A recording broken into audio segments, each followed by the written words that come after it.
Well, how do, youngin'? It's not clobbering time. It's not burger time. And it's not even Vader time. It's time, it's time, it's time for old Dot Booger's Pick of the Week.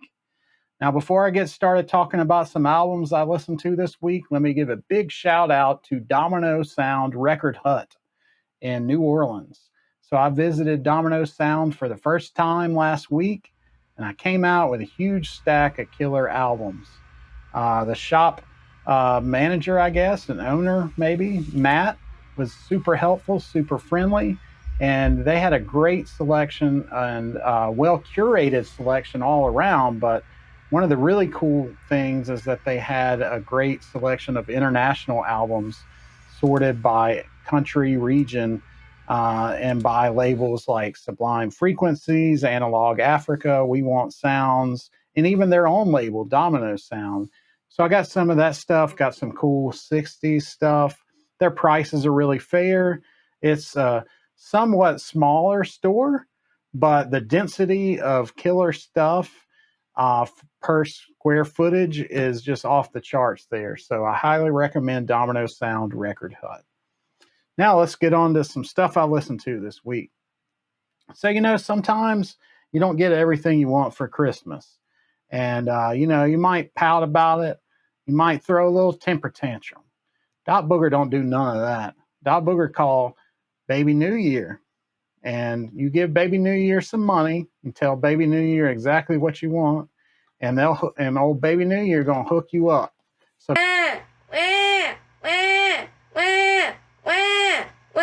Baby New Year hooked me up with this super high grade, ultra high quality, whatever pressing of Steely Dan's Asia by Analog Productions. Baby New Year will hook you up with sort of splurge items like this.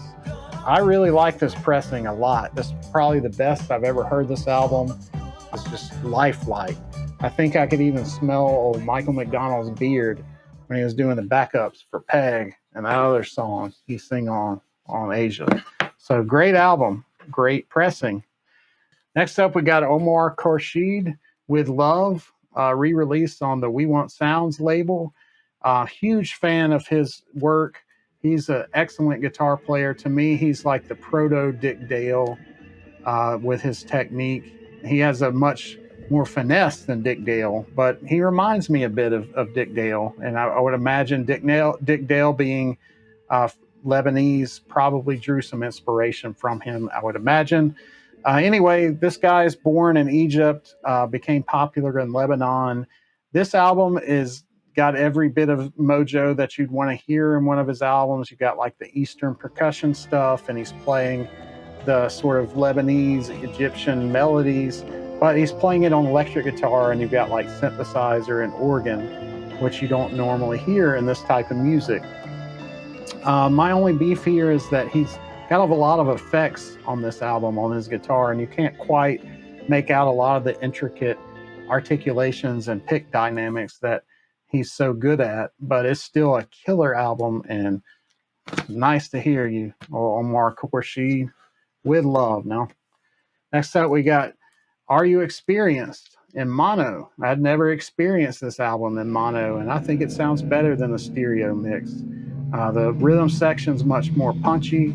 The vocals have a bit more separation and just all around has more impact. And I don't listen to Jimi Hendrix a lot anymore. I kind of burned it out in my teens and in my early 20s, but it was great to hear this in mono, and I want to hear the next album in mono. Next up, we got Surfing in the Midwest, Cowabunga. You get it? So I found this at Domino Sound. It was still sealed. This is from the mid-'80s, a compilation of obscure 1960s surf rock bands from all over the Midwest. And I think most of this stuff is every bit as good as stuff that you might hear from like the Astronauts and other big major label 60s surf guitar bands. So great stuff. My favorite moment on here is this cover of Shortening Bread. Had me just about rolling on the floor laughing about it. Now,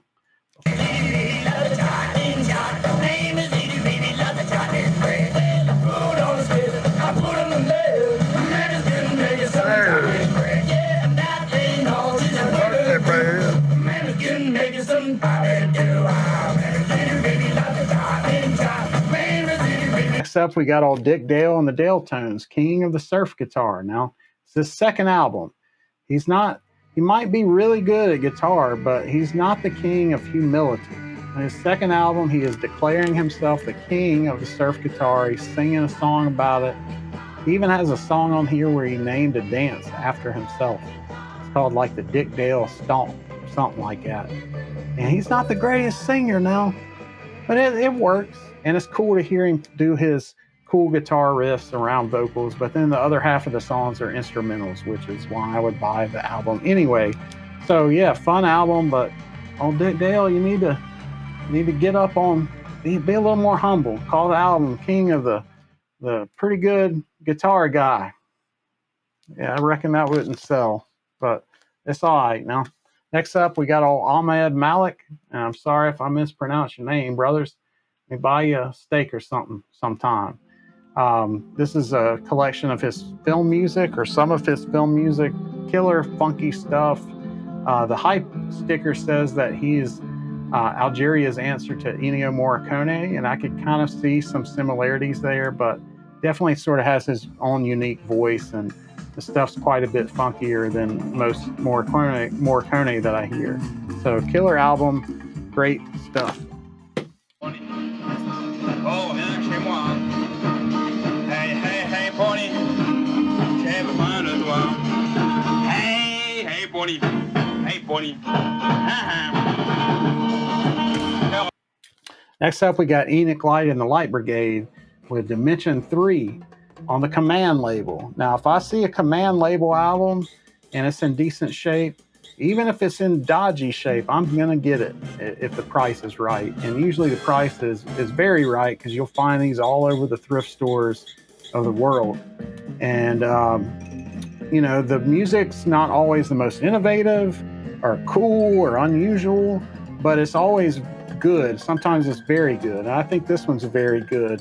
They're doing a lot of space age swingy stuff and really playful with the percussion and instruments sort of bouncing melodies back and forth between one another. And of course, it being on the Command label, you've got a wrecking crew of musicians like Doc Severinsen, Dick Hyman, Tony Mottola, and on and on and on. So this is great.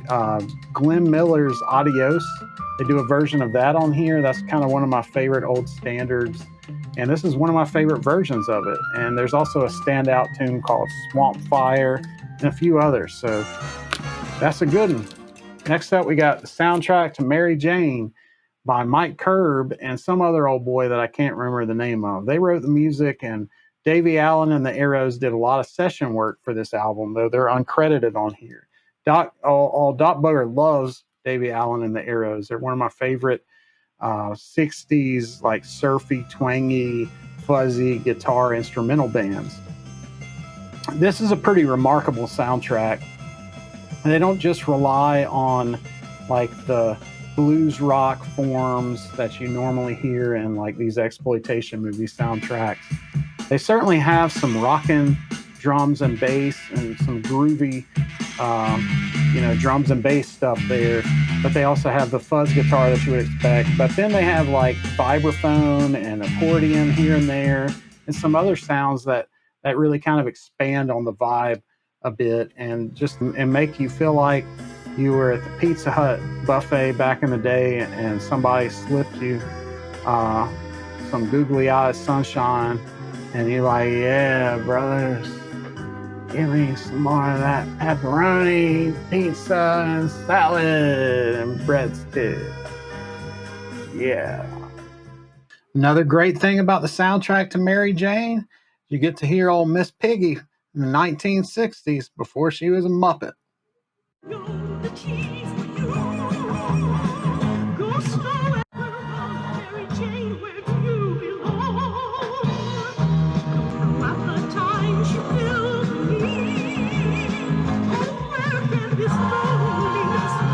me put that down before it gets awkward again. And finally, we got the pick of the week, old Linda Ronstadt, Heart Like a Wheel.